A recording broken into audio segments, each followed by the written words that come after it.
I'm gonna start by providing some motivation for looking at Russian bots. Then I'm gonna spend some time talking about how we approach the issue of detecting Russian bots in the collection of data.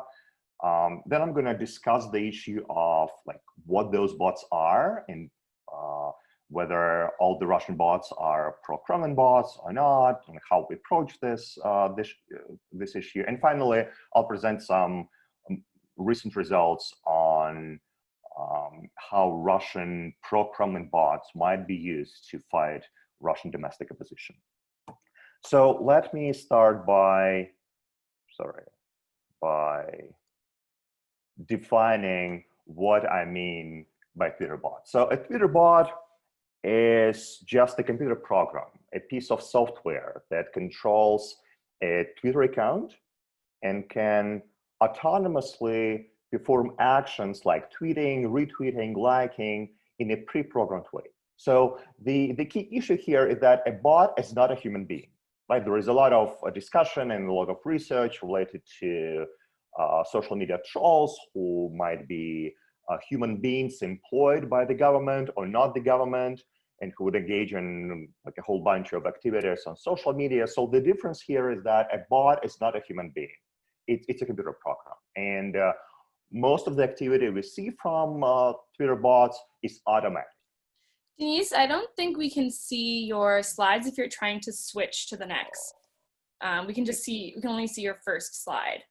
Wait, that's weird. Sorry. Maybe just reshare. Yeah, reshare. Yeah, let me do it again. With it at full screen. Usually it works fine with PDFs. Okay, so let me do it again.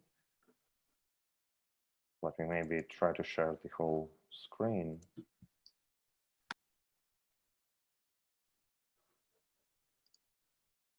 Full screen mode. Yeah, now we can see it. Try to advance. Okay. Yeah, that's perfect. It's moving around now. Yep. Okay, Great. awesome. Okay, so Twitter bots are algorithms controlling social media accounts. And here is an example of a Russian Twitter bot. I think most people would not have trouble identifying this account as not a legit human user, right? It doesn't have a normal user picture. Its screen name has a whole bunch of numbers. The bio section is just a code snippet. This account posted over 12,000 different tweets, but is only followed by 6 people. And also the tweets themselves look pretty much as like news headlines, right? Put in order to introduce a 10-hour humanitarian pause in Aleppo, Johnny Depp gets shot in Potterine, or whatever. So these type of fake social media accounts have recently gained a lot of public attention, in particular because of the multiple evidence of the Russian government using them for a variety of purposes. We've seen news about the Russian government using bots to intervene in the electoral processes in other countries, including the United States, spreading fake news in times of war, including the war in Syria, interfering in public debates on some sensitive issues. And like there's even discussion of Russian Twitter bots threatening democracy. There might be some issues with this. We might disagree with some of these claims, but it's basically a matter of fact that Russian bots have become part of the mass culture, and one can even buy a t-shirt with a logo of a Kremlin bot for just $20.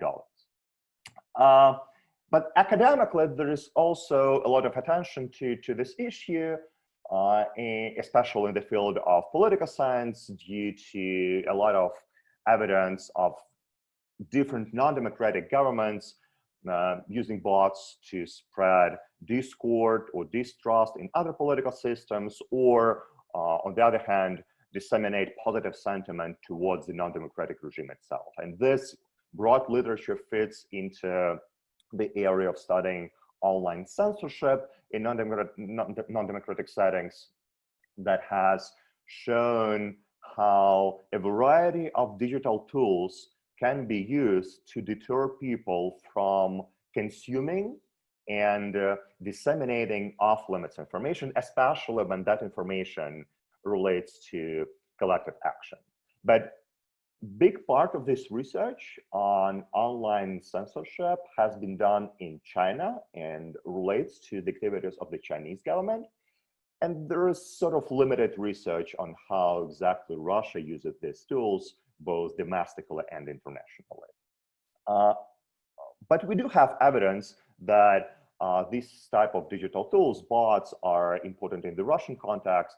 For example, we know that most Russian regional governors have social media accounts, and there are reports showing that anywhere between 10 and 30% of governors' followers on Instagram, for example, are bots. There have been reports of the use of Russian bots in the 2019 regional elections in a whole bunch of different regions. And also recently, there have been evidence of the Russian government employing bots to disseminate positive sentiment towards one of the major initiatives of the Moscow government, which is the housing renovation program that involves demolishing over 5,000 Soviet-era buildings in Moscow and replacing them with more modern buildings.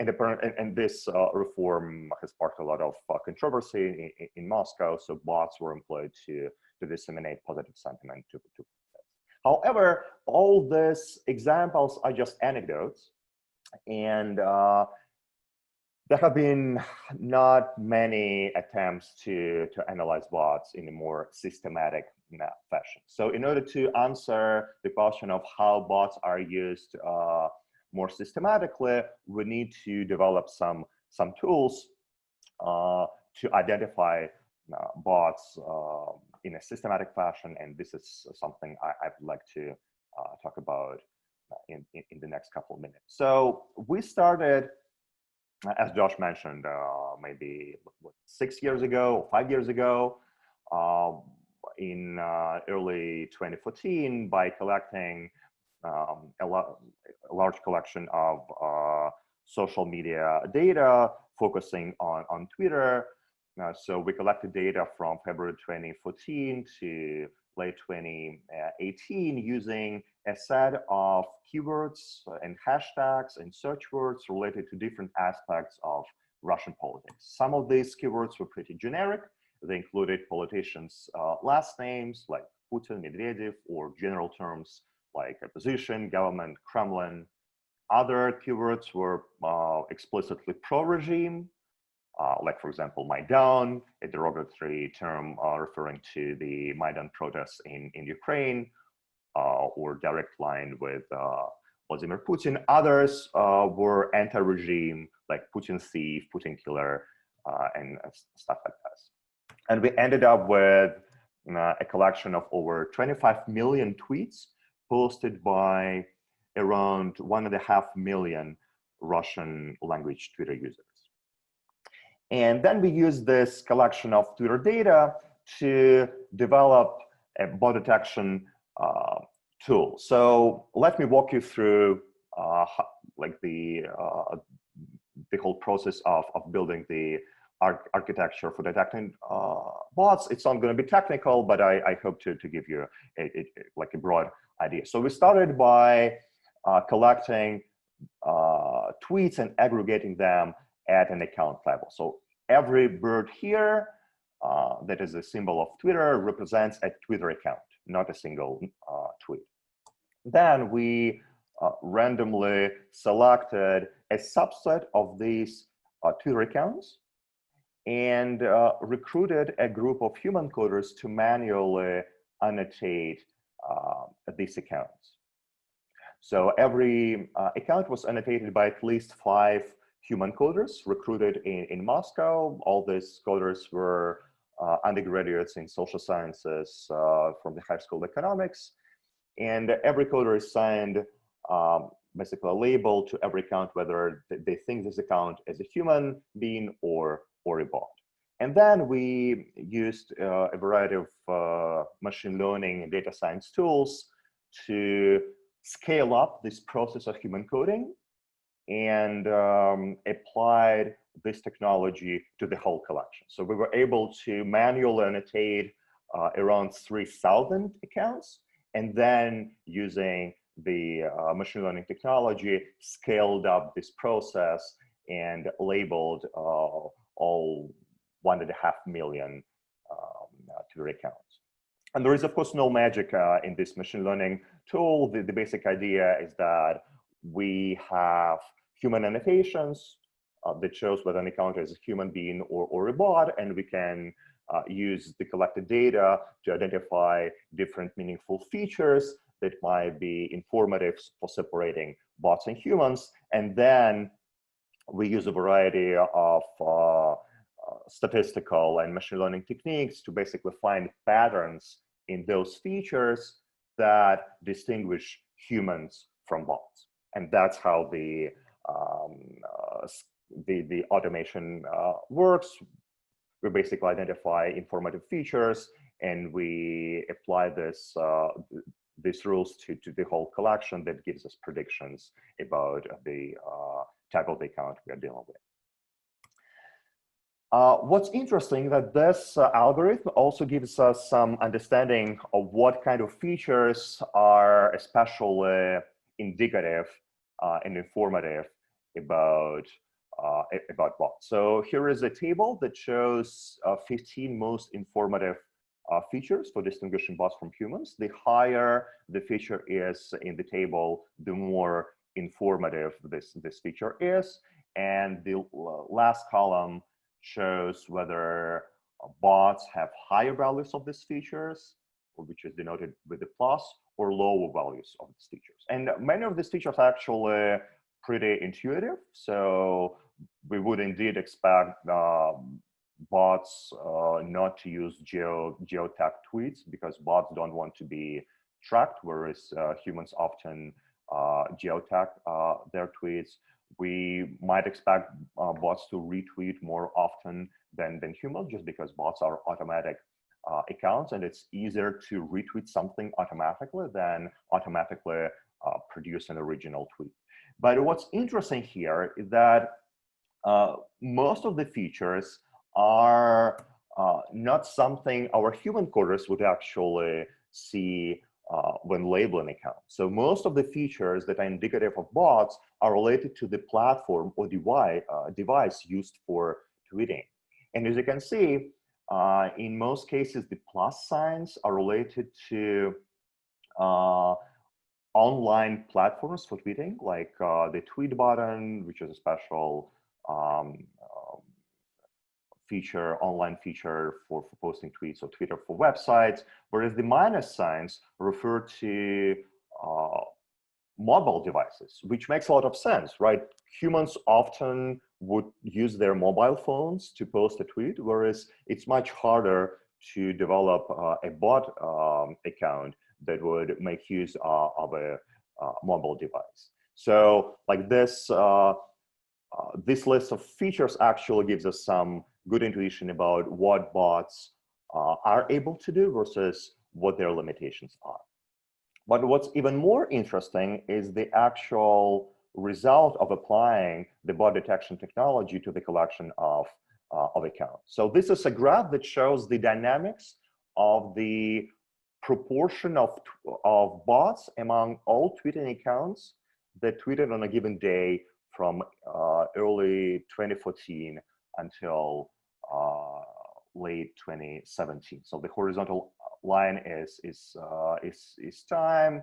The vertical line is the proportion of bots among the set of accounts that tweeted on a given day about Russian politics and Russian.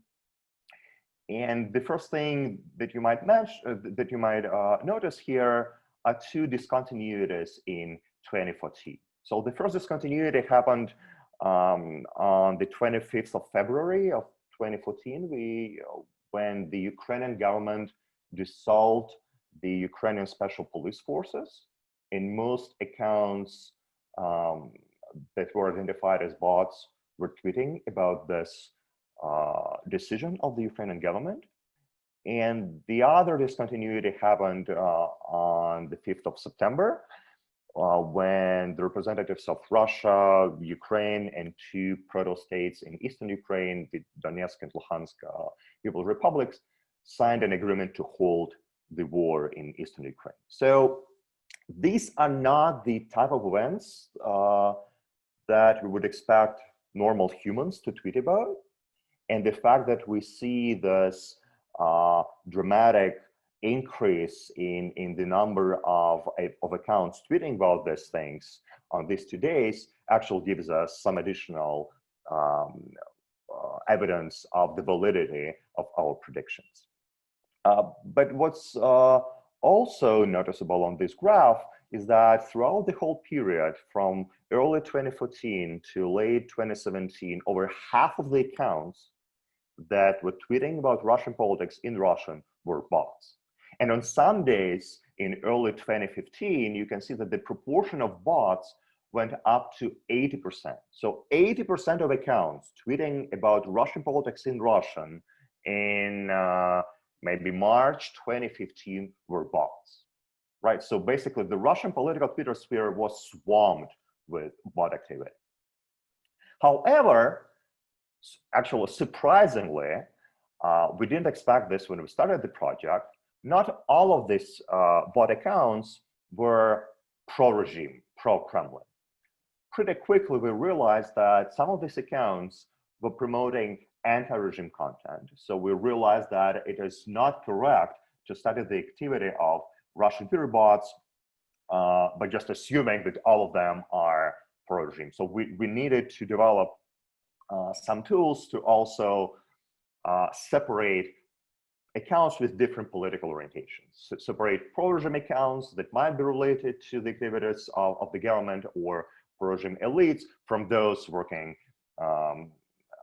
with the opposition. So let me briefly talk about how we approach this issue. And we started by just thinking about what kinds of bot orientations there might be, and we selected 4 major groups of bots by their political orientation. One is what we call pro-Kremlin bots. Those would be bots that post content in support of the Russian regime, of Vladimir Putin, of the Russian government in general, of United Russia as the ruling party. These bots would be criticizing the United States, Ukraine, the European countries, and also the Russian domestic opposition. Another group of accounts is what we call pro-opposition bots. Those would be criticizing the Russian regime for a variety of different reasons, for corruption, for violating political rights and civil liberties, for economic hardship, or for bad foreign policy. There is also, we also realize that there is a subset of bots, Russian language bots, that focus specifically on the Russian intervention in Ukraine and criticize the government for intervening in Ukraine and annexing Crimea. So we label this group of bots as pro-Kiev. And finally, there is also a remaining category of what we call neutral bots that are automatic accounts that either have no explicit political sentiment at all. They would just post news headlines, for example, or would show inconsistent political sentiment. Right? So we had this fourfold classification table, and then we used a very similar workflow as we did with bot detection, but this time asking a group of human coders to manually label the political orientation of bots, and then developing a machine learning architecture that would use a neural network to scale up the process of human coding and automatically label bots as pro-Kremlin, pro-opposition, pro-Kiev, and neutral. What is interesting here and completely unexpected is the actual distribution of predicted labels in the collection of detected Russian language bots. So here is a graph that shows the distribution of bots with different political orientation. And as you can see, pro-regime, pro-Kremlin bots make up only 30% of the accounts. The most common category of Russian language bots are neutral, almost half of all Russian language bots. But also, interestingly, anti-regime bots are roughly as common as pro-regime bots. It's also interesting whether like all these different types of bots do similar things.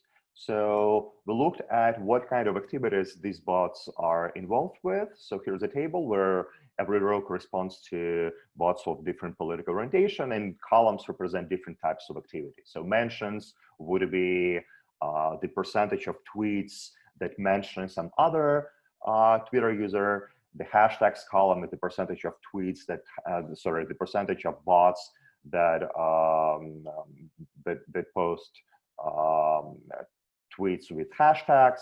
The retweets is the percentage of tweets posted by bots that are retweets, and sometimes accounts would also post repetitive tweets that are not retweets. So basically, if you think of a bot, it can be automated to post the same text and again and again.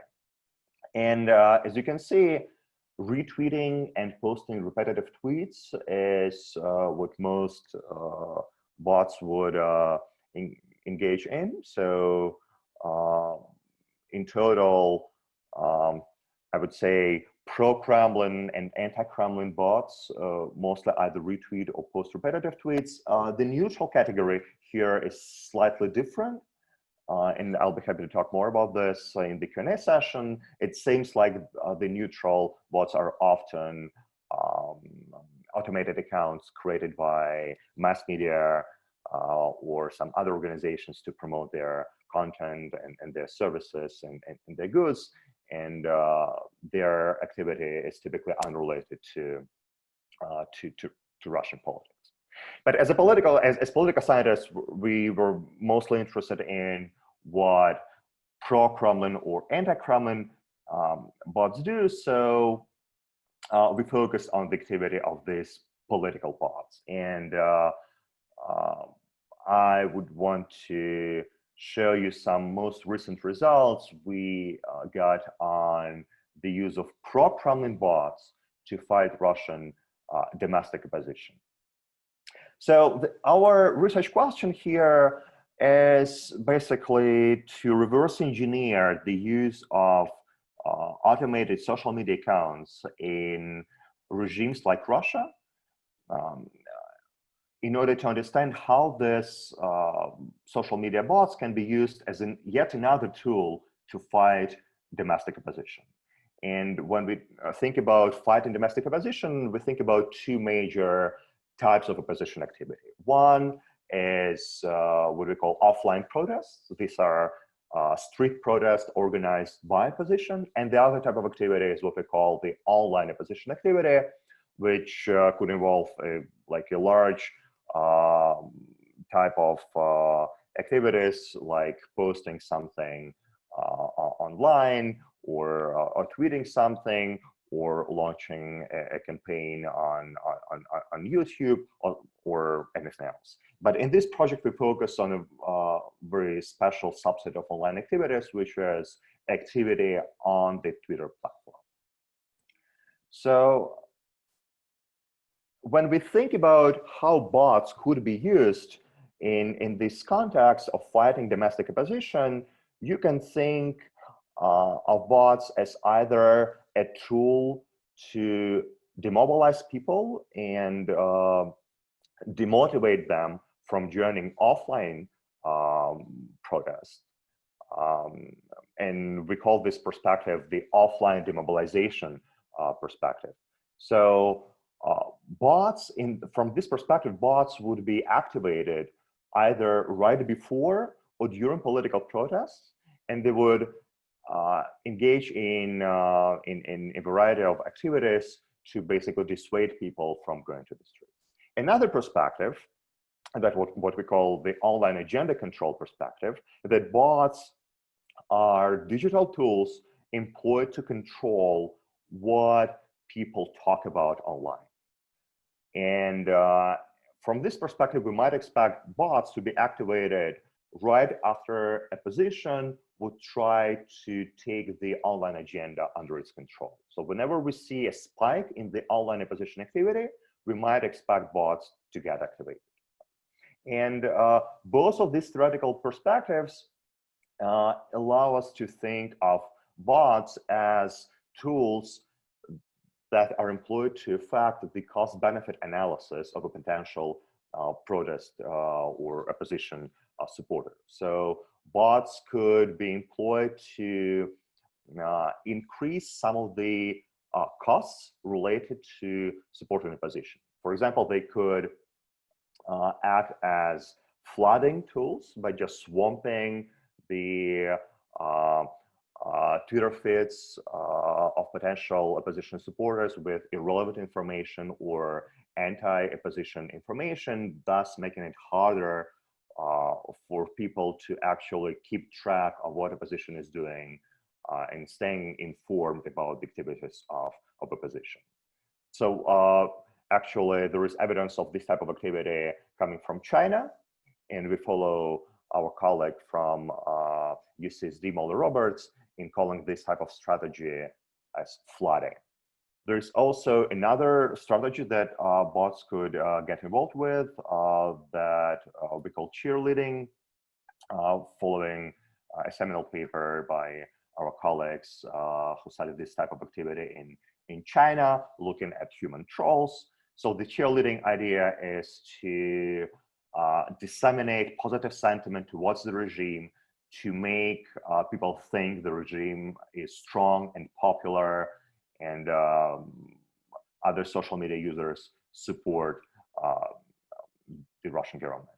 And yet another cost increasing strategy that bots could employ is what we call negative campaigning.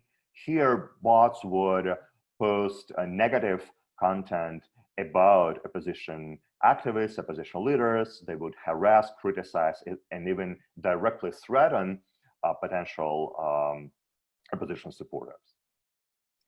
And all these three different strategies actually have similar implications for what we would expect if bots are tools for offline demobilization or tools for online agenda control.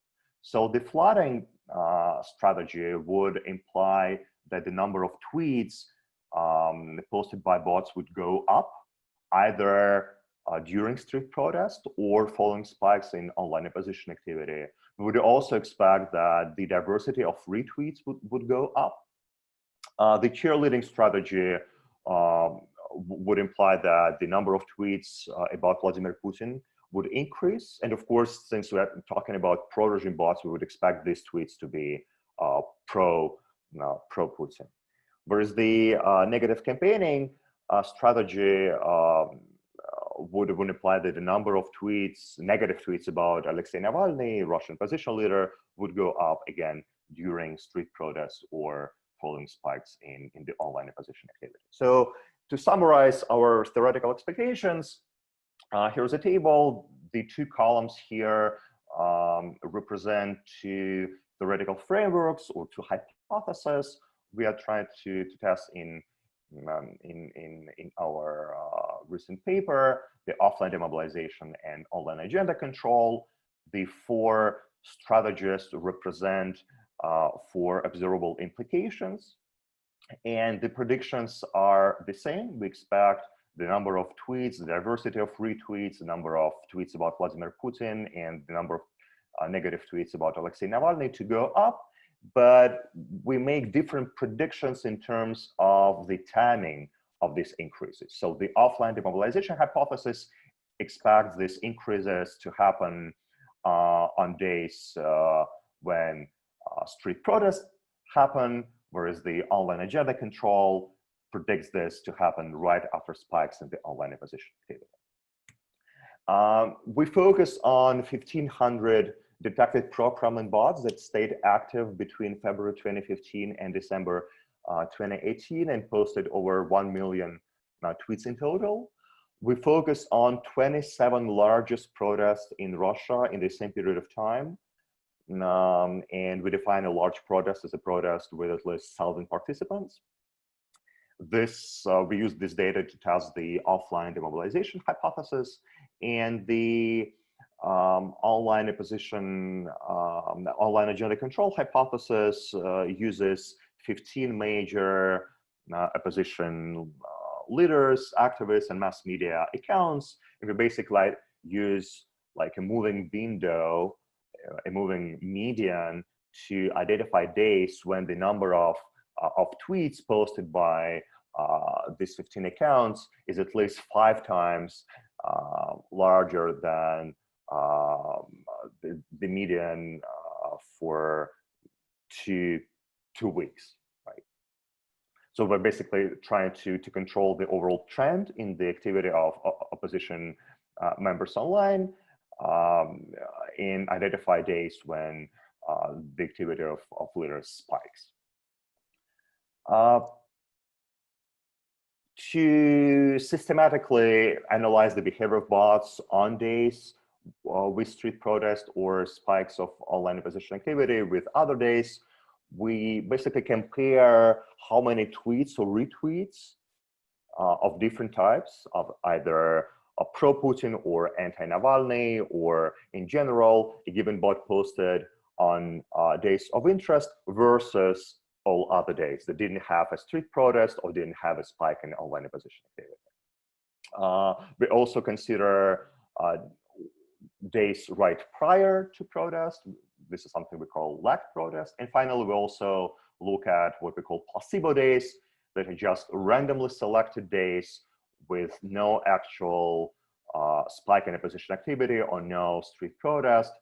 And these days serve as a sanity check for our analysis. So we would expect to see no difference in the activity of bots on placebo days in comparison to other days, whereas we would expect to see changes in behavior of bots for protest days, lag protest days, and days with spikes in online opposition activity.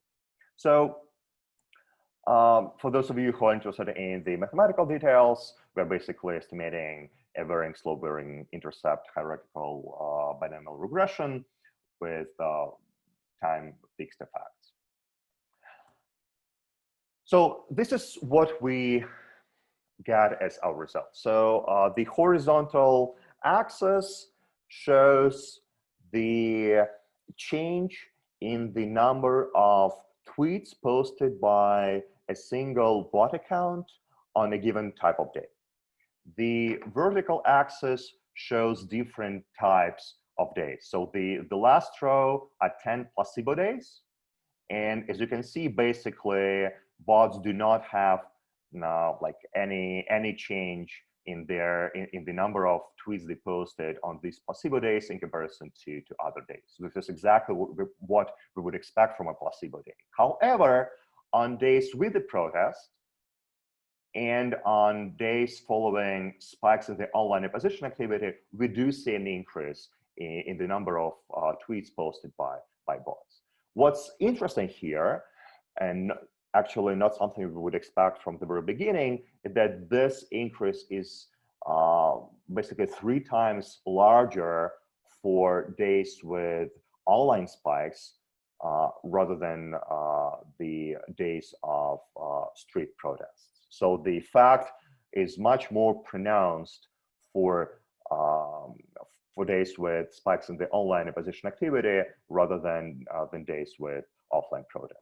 We see a very similar pattern for another dimension for the retweet diversity, right? Again, no effect for placebo days, something we would expect, and a statistically significant effect for other days. And again, the effect for the days with online spikes is larger, in this case, almost twice as large than the effects for days with street protests.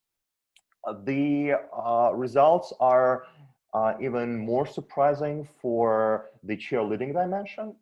Here we see an increase in the number of tweets about Vladimir Putin following the activation of opposition accounts. But interestingly, bots post fewer tweets about Vladimir Putin on days right before the protest.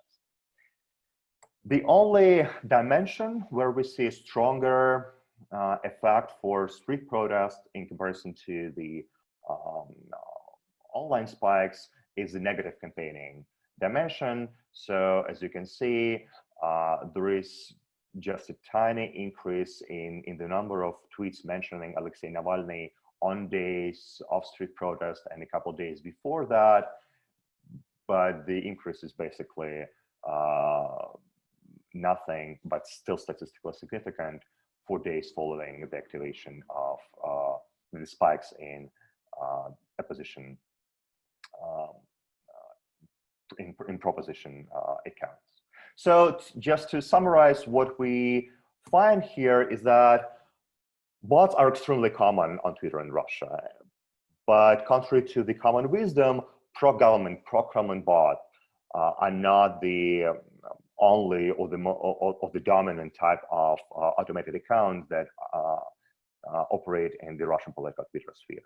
However, when we focus on these type of accounts to better understand the use of these accounts for political purposes in Russia, we see that Russian pro-government bots are used for both online agenda control and offline demobilization, but the effects of street protests are much stronger than the effects of the online opposition activity.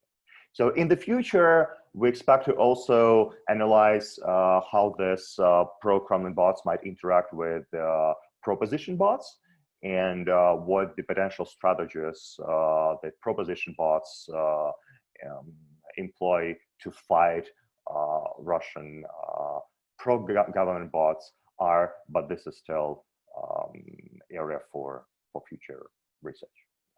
Thank you. So I'm gonna stop here, and we should probably, talk about any feedback, any questions. Yeah, Thanks so much, Denis. Oh, go ahead, Sasha. You can run. No, I was just going to say, if I'm going to enable chat, and so if anybody has any questions, they can submit them in the chat, or they can raise their hand, and I will call on them. Okay. So we had one question from Brunilda. How labor intensive was the original hand annotation of the tweets? And is this methodology also applicable in dealing with human troll farms? Right, this is a great question. So yeah, I would say manual annotation is sort of labor intensive. So as you might remember, every account was annotated by at least 5 human coders. And in case of disagreement, we actually increased that number up to 7 human coders. We also keep doing this for another project looking at the use of bots in the United States context for the 2016 election. And it seems like a normal human being not working full time for us would be able to annotate 200 accounts, at most 200 accounts a week.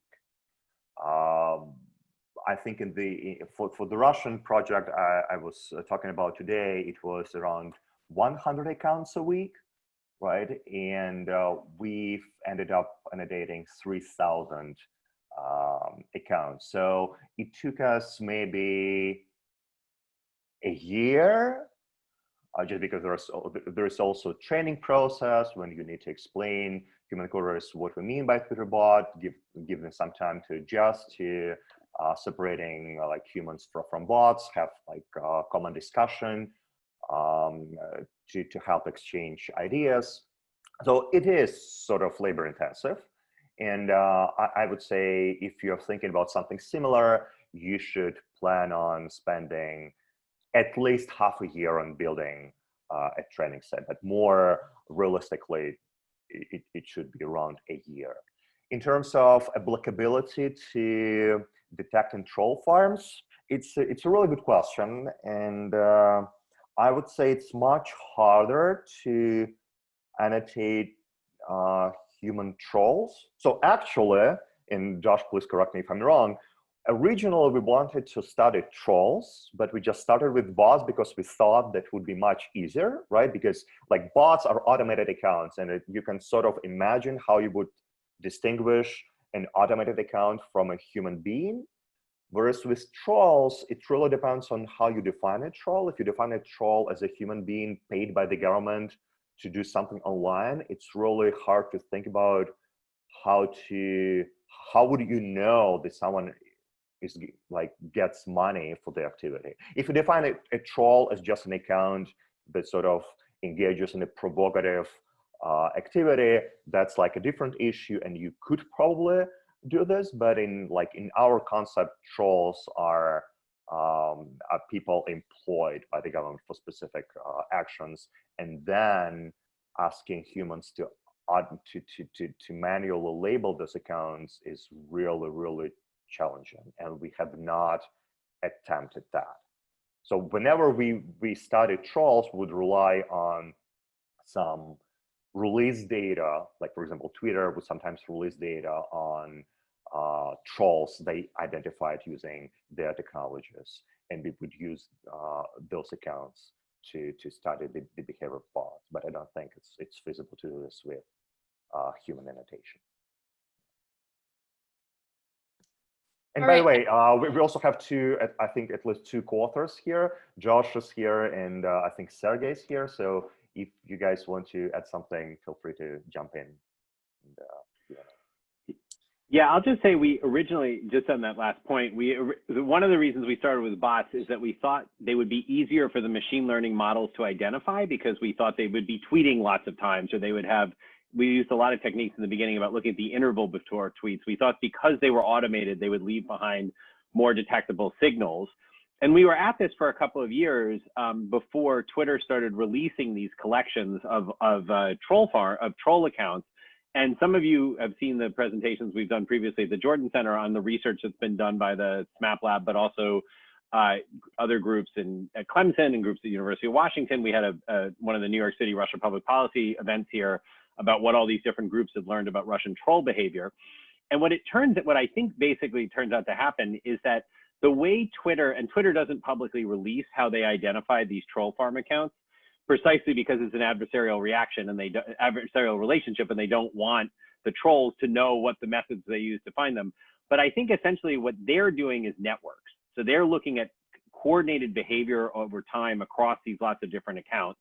Whereas the methods that Denis has been talking about today, we don't actually, at this stage, we didn't actually use network behavior or looking at concurrence in behavior across accounts. The work that we did today, the work that was presented today was just coding on the basis of that account alone. So yeah, we never thought that if we had known ages ago that Twitter would just start dumping these collections of troll behavior, it would have been we would have thought very differently about it, but we thought that would be much harder to find. Yeah, thanks. Elliot, you had a question? I can unmute you. No. Well, thank you. This was a really fascinating presentation. I learned a great deal about it. And I'm kind of wondering the context as to who else is learning, right? Because I was surprised to find out that there are so many opposition bots. And I'm wondering, and you seem surprised, would media watchers in Russia and new media people also be surprised? Because if they would be surprised, that means something. If they wouldn't be surprised, what this makes me think of is how the regime's reflexive response to any criticism, oh, you have bots amplifying your messages. No, you have bots amplifying your message. They turned around. And in this case, they would be absolutely right. So are they already doing that? And if they're not already doing that, are you helping them do that, in a sense, inadvertently? Oh, okay, right. Thanks. Yeah, that's a good point. So I personally had a bunch of conversations with Russian journalists who seem to be not really surprised by the fact there are pro-regime bots, and actually they also sort of agreed that mass media create their own bots, those that we call neutral bots. So it seems like, yeah, there are really many different types of bots and different political actors are involved in creating bots. I haven't seen, however, a lot of discussion in mass media of pro or anti-regime bots. Sometimes you would see like pro-regime media would write something about Navalny using bot farms, but it's also really confusing because sometimes Russian mass media confuse bots with trolls. And for some reason, in Russian language, people use the word bot to refer to any type of fake account, not only automatic, but also human.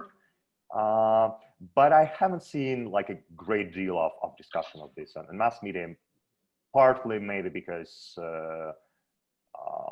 like the regime doesn't want to emphasize this issue. But I don't really think we promote in any way the development of mass of Twitter bot here. Although, I mean, acknowledging that there are bots promoting anti-regime content does not necessarily would push the regime to develop anti-regime to develop pro-regime bots, right? Because there is also a third play here, which is the platform itself that is not interested in bots taking over the activity. So if there is an increase in the activity of social media accounts that are automated, Twitter can also deploy like better techniques to suppress that activity. I think I would think of our research more of a story about how political communication on modern social media platforms can be polluted and diverted from like the normal flow into something else by automated accounts. And I think of our research as an attempt to raise public awareness of the issue, rather than, an attempt to promote pro-regime response to anti-regime. Yeah.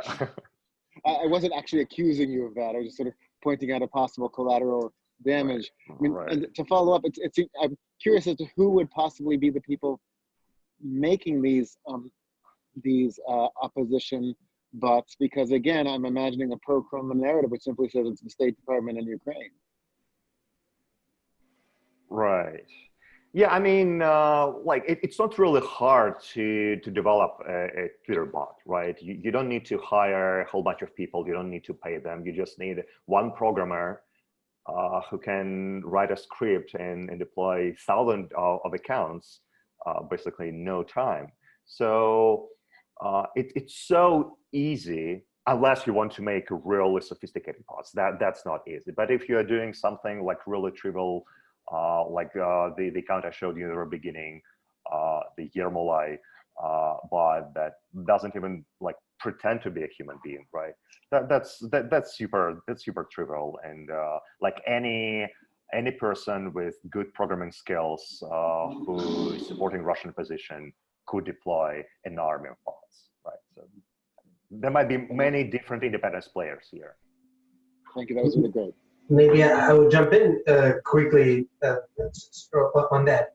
So first of all, it might be more difficult with opposition bots. It's easy to explain in case of pro-Ukrainian bots.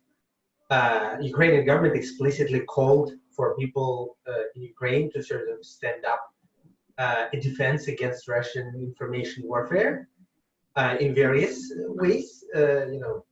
Would it involve just regime supporters, but also maybe some people who can attack and play trolls, and also maybe to create bots. With respect to opposition, it's harder to say. One wild possibility that I think we shouldn't include is that some of that is false flag operation, provocation. Let's say some of them are so crazy, so insane, so violent, so explicit in some cases that the only people who would you would think would create an account that pretends to be Ukrainian that behave like that would be like people working for Stukal. We don't know, but we should explore this stuff. Now, on the other hand, it's not surprising that they don't want to unilaterally disarm. In other cases, I recently there was supposed to be a conference in Australia where we supposed to meet with Denis. Unfortunately, we didn't. But the session did happen on Zoom, and there was a paper presented on Chinese operations in Hong Kong. It was one of the first cases which was actually discovered by Australian think tank of Chinese using bots. They have so great human resources, they don't need usually to do that, they have trolls. But in that case, they use bots. But Hong Kong opposition, being very technically sophisticated in every way, offline and online, so they created bots of their own. So it's not surprising that if there is sort of a cyber conflict, that all sides of this conflict want to have this army at their disposal. And lastly, to your question about how this how these discoveries are perceived, let's say in Russia, well, they started to accuse opposition of using this type of techniques long before we even started to do this research. And in particular, like this, to your meme course, Navalny's hamsters, right? Khomychki Navalny, this was exactly that. And in those cases, those were usually not bots, and many of them were not even trolls. That is, they didn't engage in any kind of behavior you would associate with trolls. They were just normal supporters of this political position. But they were accused of like blindly following Navalny, to the demise of Russia. So they don't need our research. Thanks, Sergey. And we have a question from iCenter. Sorry if I mispronounced your name. No, you did it great. Hi, thank you for a great presentation. It was very interesting. I'm from Turkey, and Twitter fights are prevalent here as well. And even though maybe trolls are more common than bots, but it was very interesting for me. And I have a few questions. First one is about your finding. Why do you think your finding is much more pronounced in online spikes compared to offline protests? What might be the explanation for that? And in one of the tables, it was showing that bots tend to use less hashtags.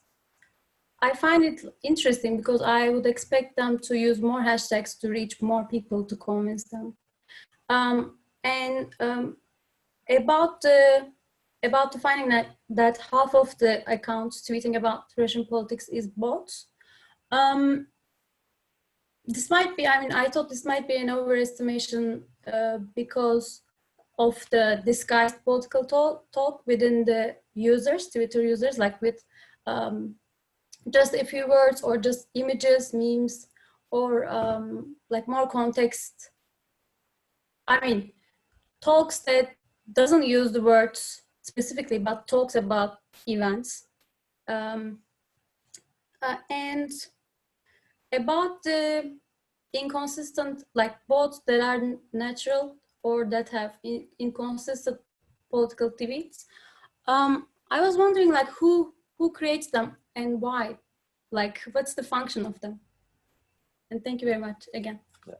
Great question, thank you. So a good question about why we think it might be the case that bots are more active following online activation rather than street protests. It's a good question.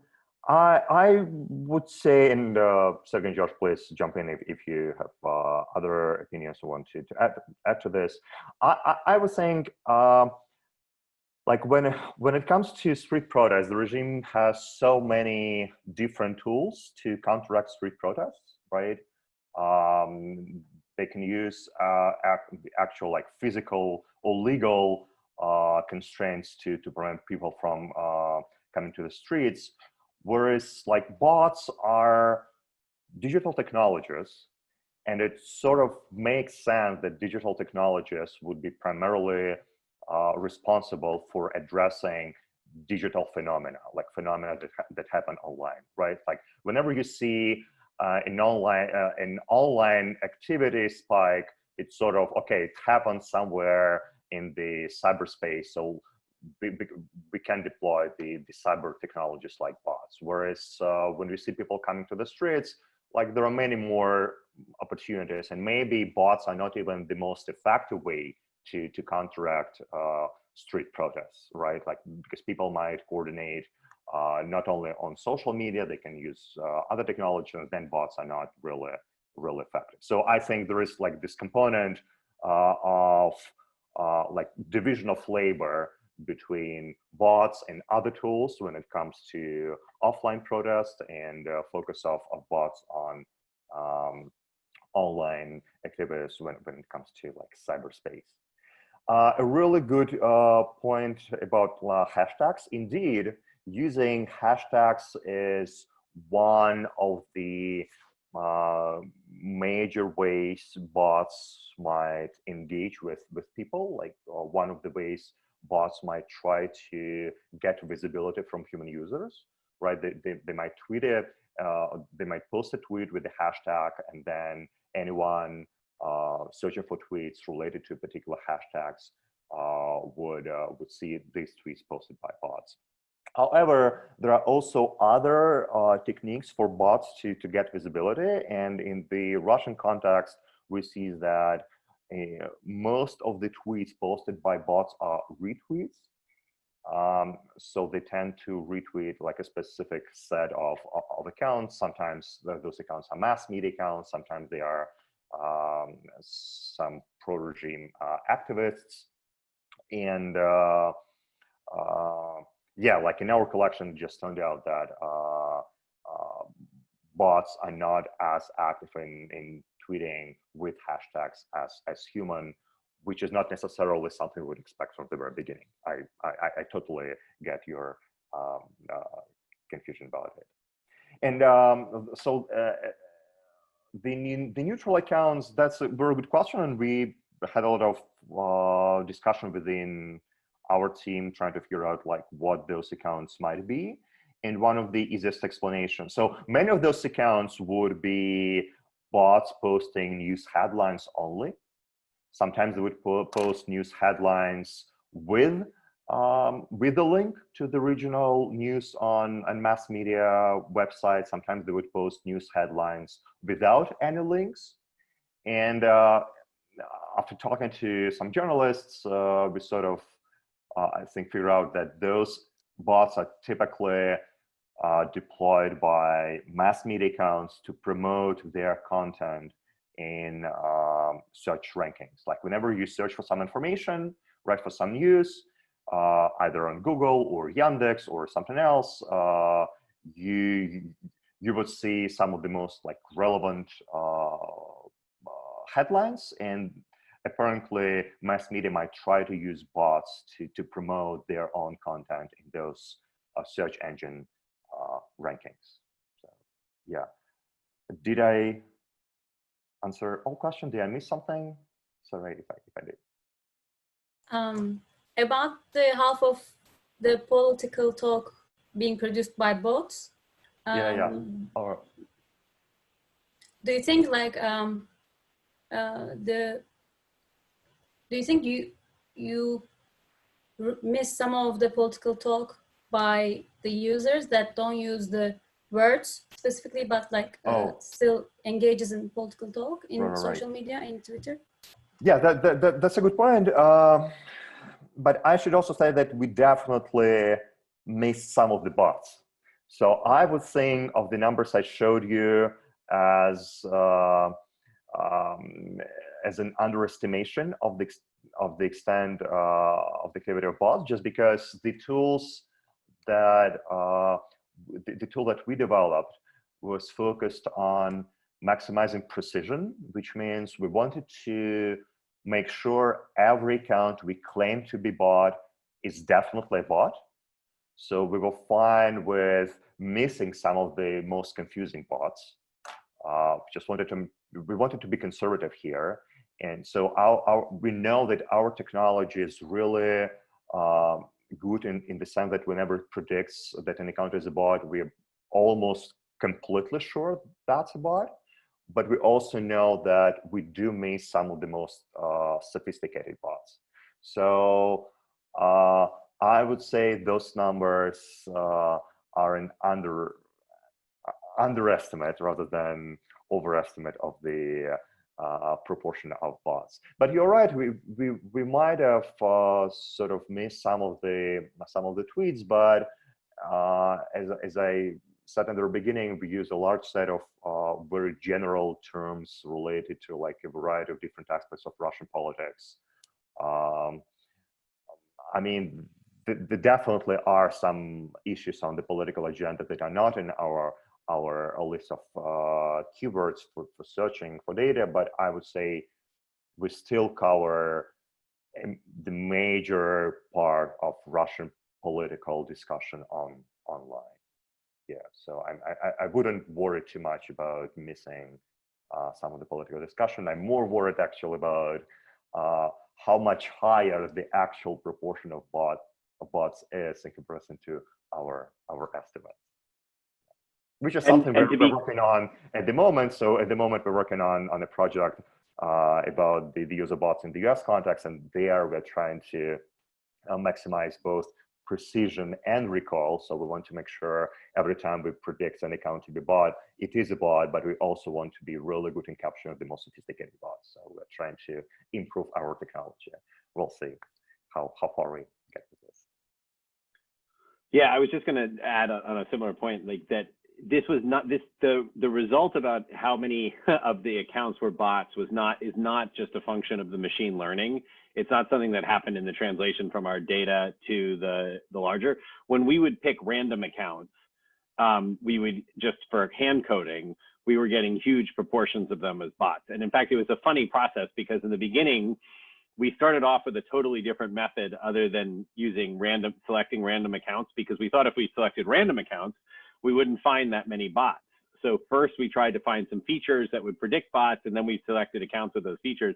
But as we went on and we just kept finding so many bots in here, then at one point we were like, well, let's just get random accounts. And we grabbed random accounts and then they were bots. So then we ended up in the other way where we had to like jigger it a little bit to try to find human accounts. So we had enough human accounts in it. And that's not just a feature of our method, because as Denis was saying, what we've been doing now in the US, we've been taking this method to the US. It is much, much harder to find bots. And it's just a much lower proportion of bots in the US Twitter data, which was from around the same time period too. So the data we're looking at for the Twitter project in the US was 2016 data, and which is encompassed by the data that we're looking at here in Russia. So there was something very different about what was going on in Russian Twitter. Now, Twitter plays a different role in Russia than it does in the United States, and so that may have been part of it as well. But we're pretty confident that this wasn't due, that this finding that we talked about here, the high proportion of Russian political tweets was not due to it being something we were doing on the machine learning end or something just about the method by which we selected stuff and they're hand coding it, because we've gotten very different results in other cases. Thanks, though. Great question.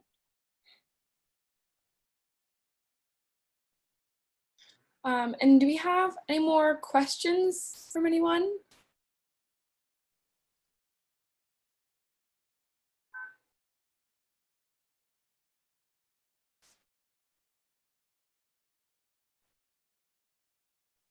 A good point. That is making about is it a language? Yeah. Okay. Okay. Thank you.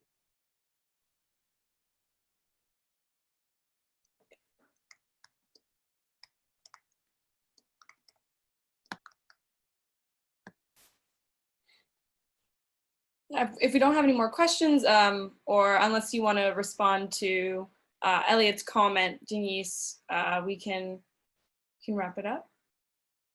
Yeah, I mean, it's a good point. It's indeed like probably a limitation of data collection, right? So I would say we tried our best to include as many meaningful in general keywords to like have a good grasp of the overall political discussion on the Russian Twitter sphere, but that's a good point that sometimes people would try to avoid like mentioning specifically political terms and still have a discussion of politics. I don't have a clear, like an immediate response to this. We would need to think about how to go about it. Because like we need to set up the collection before we actually start analyzing data, right? We set up the collection, we set up the search words and keywords to be able to collect data. So it's hard to foresee what kind of things people would talk about in the future if those terms are not explicitly political. So I would think that this is a limitation.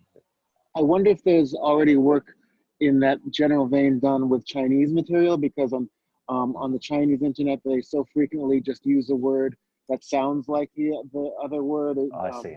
involving the characters and phonetics, so that they'll use a word that sounds like it has nothing to do with what we're talking about, but the Chinese know that it's actually indicating the forbidden word that isn't going to set off flags, so as not to be caught by the government, and therefore also not be caught by you if you're using the same techniques the government is using. That's a very good point. Yes, thank you. We should actually talk about this. Yeah. Yeah, but I mean, the issue, Elliot, is that I mean, Chinese censorship is its whole totally other world, right? And Molly Roberts' book that Denis was referring to, Censored, but is fantastic. And pegged actually, she has very, very technical journal papers, but the book is really pegged at more of a general audience, and so can be read by people who are not you know, statistically inclined. It's a phenomenal book. But what's huge about China is that there's all this automated censorship that's going on that's not the case in Russia. Russia is not pulling down things, and also Russia can't censor Twitter, right? One of the things about China is China's got its own internet. I mean, they have these Kingpan and Roberts papers that Denis was citing are just incredibly fascinating on the way that, because these are internal Chinese companies, the manner in which censorship happens and the way it can happen and the way the companies censor themselves. But Russia, that hasn't been an issue, not on, and especially not on Twitter where we're dealing, or not on Facebook, where they can't take anything down. So thus we see these other strategies and tactics, and probably less of this, you know, need to use funny words to get around censors, which is a hallmark of what's going on in China.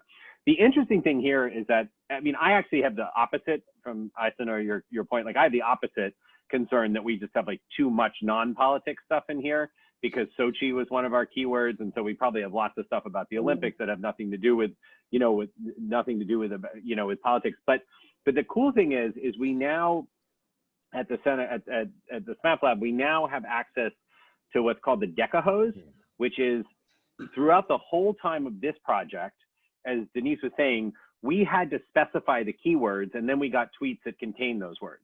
But then you get questions, you know, 5 years later, like, well, did you have, you know, these types of ways, like Eisener's question about, like, did you have these types of ways of talking about politics? There's nothing we could do about it, because it's very expensive to go back in time and get Twitter data, even though it's very cheap to, well, it's cheap in some ways and hard in other ways to collect in real time.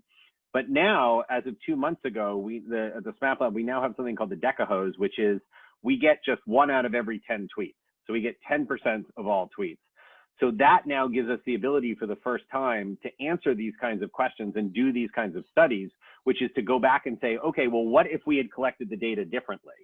And let's use this kind of rule to collect. So we're very, very excited about this. And this is something we're going to be able to do more of going forward that we haven't had the ability to do previously. Awesome. We have another question in the chat. Can you say more about how Twitter is used in Russia? Right. So Twitter is not the most popular platform.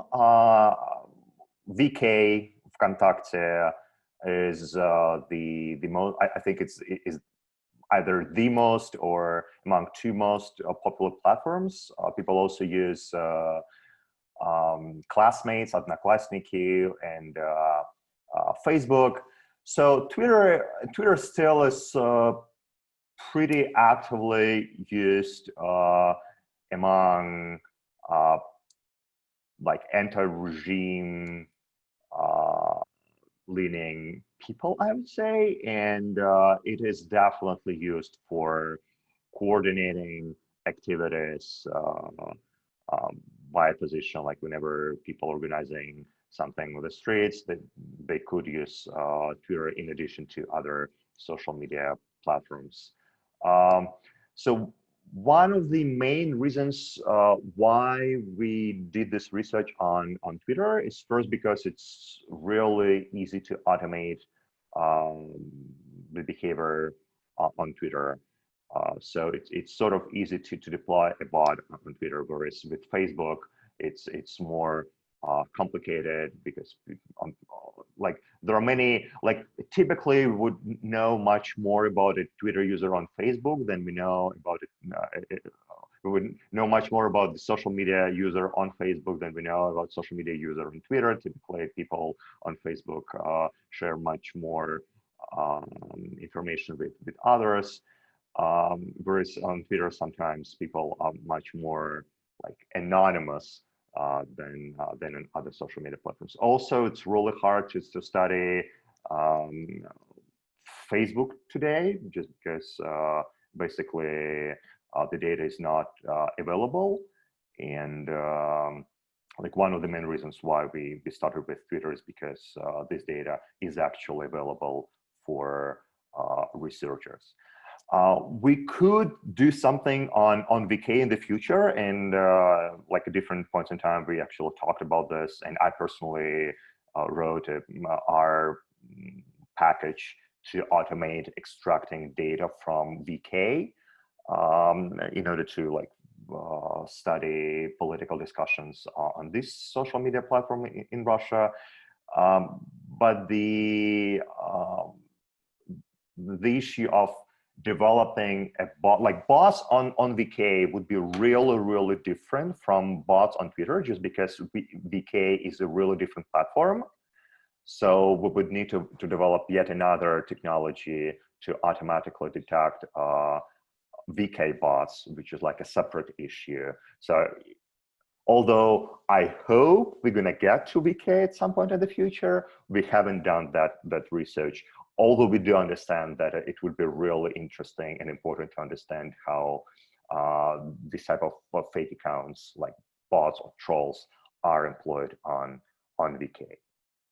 So yeah, Twitter is a great platform for analysis of this type, because it really simplifies bot development. So we know it's easy to deploy bot on Twitter. Also, the data is available, and also we know that Twitter is indeed used for organizing protests and by some group of people who are against the regime. So it might be interesting to see how the regime would try to affect the online discussion on a platform that is mostly anti-regime leaning.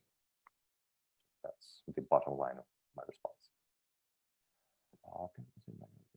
And we have a question in the chat from Sean. Can we consider many of the neutral bots to be part of the pro-Kremlin category, since the government controls most of the mass media? How do you determine the difference between marketing and propaganda if the end result is that the narrative online is steered in a specific direction?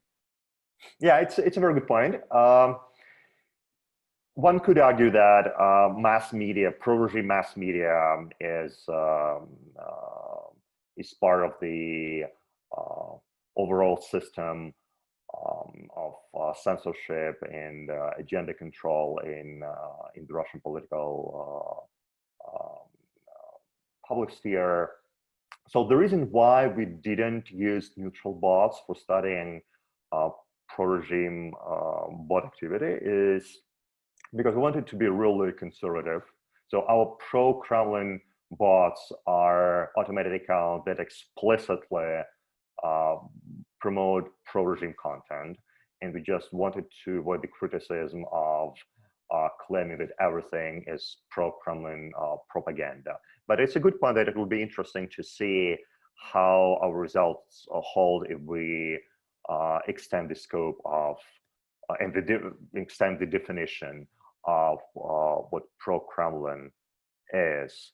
It might be the case indeed that yeah, some of these neutral accounts that then just post news headlines are used to, for example, to flood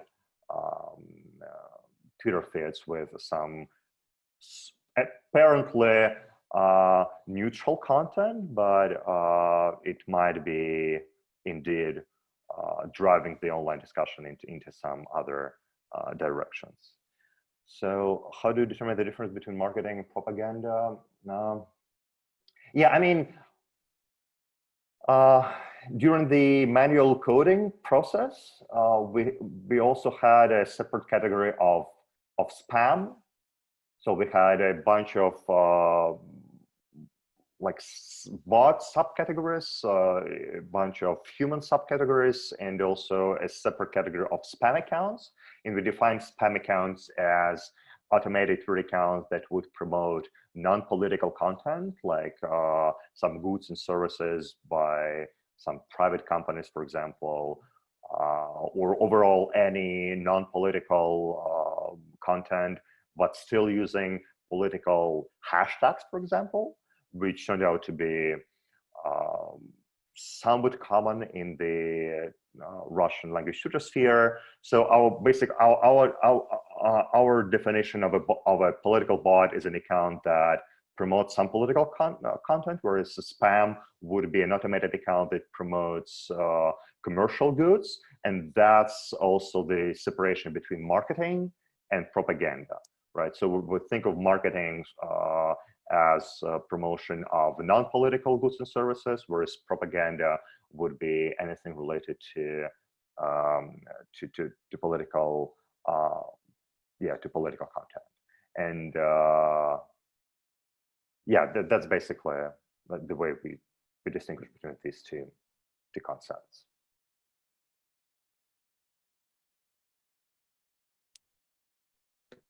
Anyone else?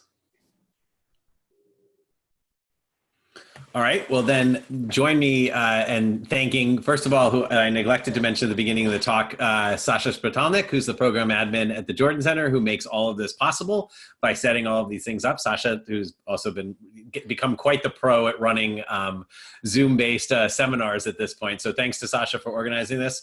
And a huge, huge thanks to Denis for waking up early in Sydney, Australia.